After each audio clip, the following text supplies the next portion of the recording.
Shalom saudara.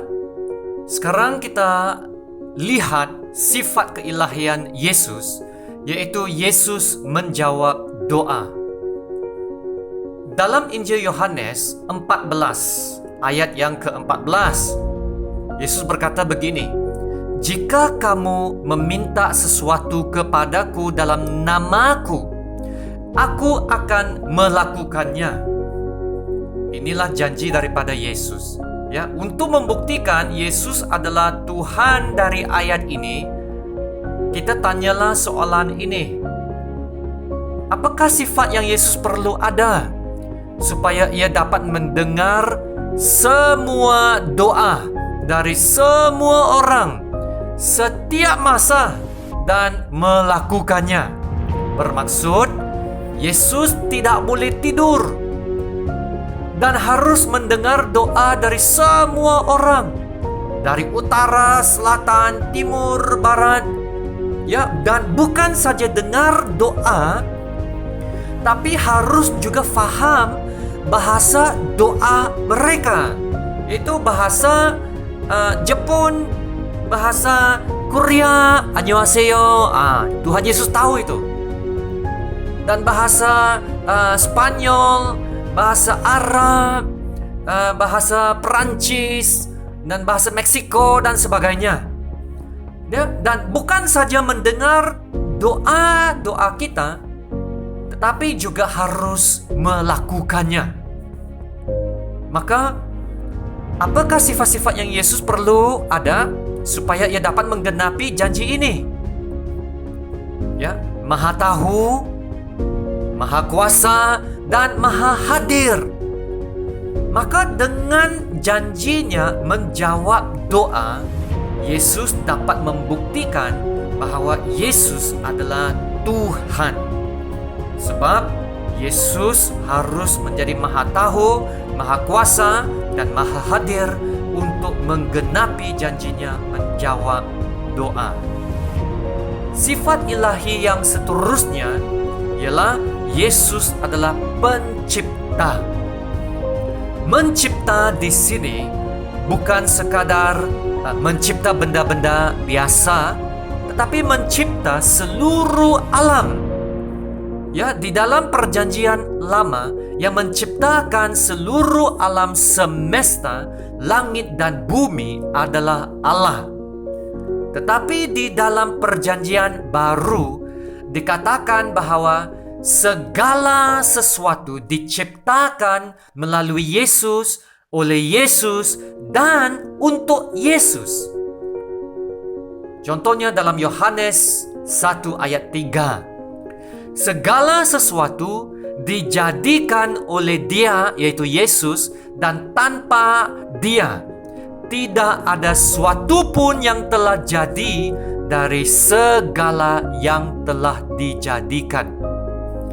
Kolose 1:16 berkata begini, "Kerana di dalam Dialah, yaitu Yesus, telah diciptakan segala sesuatu yang ada di surga dan yang ada di bumi, yang kelihatan dan yang tidak kelihatan, baik singgasana maupun kerajaan, baik pemerintah maupun penguasa. Segala sesuatu diciptakan oleh Dia dan untuk Dia," yaitu Yesus. Dalam surat Ibrani 1 ayat 2 pula berkata begini, "Maka pada zaman akhir ini Ia telah berbicara kepada kita dengan perantaraan anaknya, yang telah Ia tetapkan sebagai yang berhak menerima segala yang ada. Oleh Dia," yaitu Yesus, "Allah telah menjadikan alam semesta."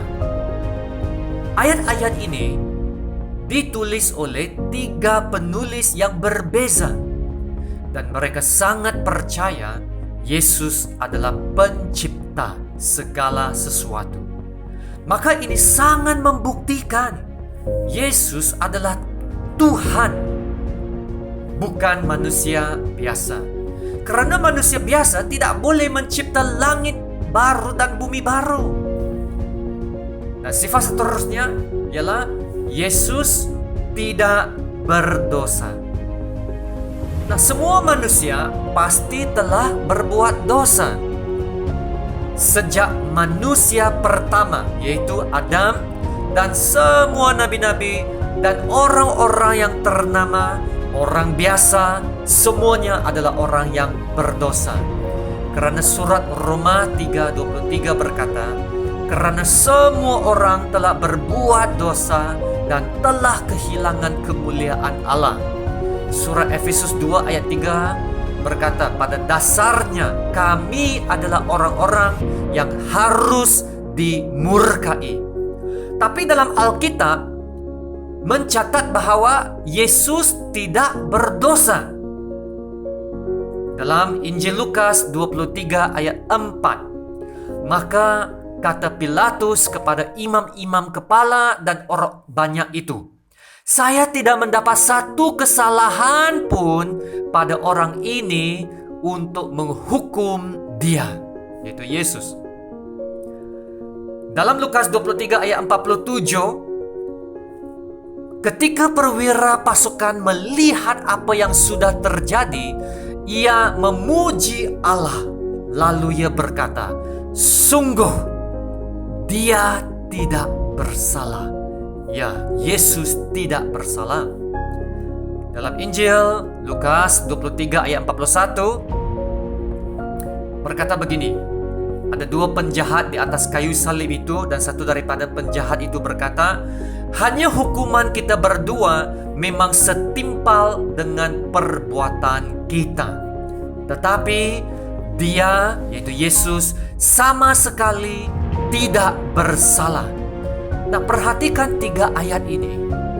Musuh-musuh Yesus dan penjahat-penjahat mengakui bahwa tidak ada kesalahan atau dosa dalam Yesus.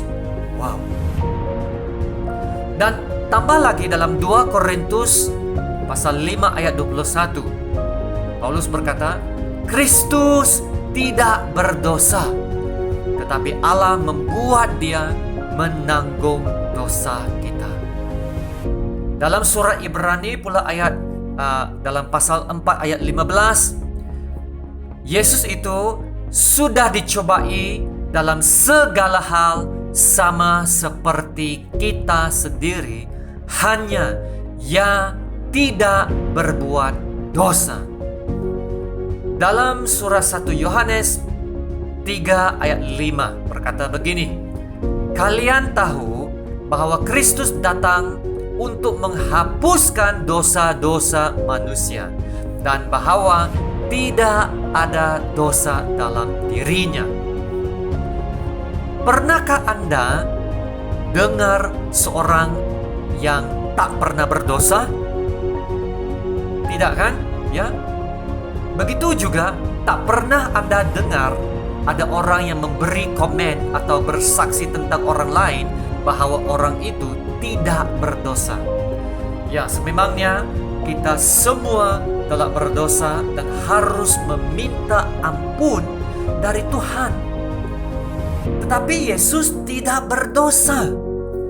Dan kalau Yesus tak pernah berdosa, maka Yesus bukan sekadar manusia biasa. Yesus adalah sempurna. Dan kesempurnaan dan tidak berdosa adalah sifat yang hanya dimiliki oleh Tuhan. Dan kedua-dua sifat ini, yaitu sempurna dan tak berdosa, dimiliki oleh Yesus. Haleluya!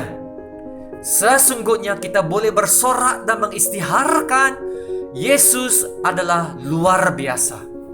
Amin. Maka bersama-sama dengan malaikat-malaikat di surga, kita boleh berkata, Anak domba yang disembelih itu layak untuk menerima kuasa dan kekayaan dan hikmat dan kekuatan dan hormat dan kemuliaan dan puji-pujian. Haleluya. Sekian, terima kasih dan Tuhan memberkati.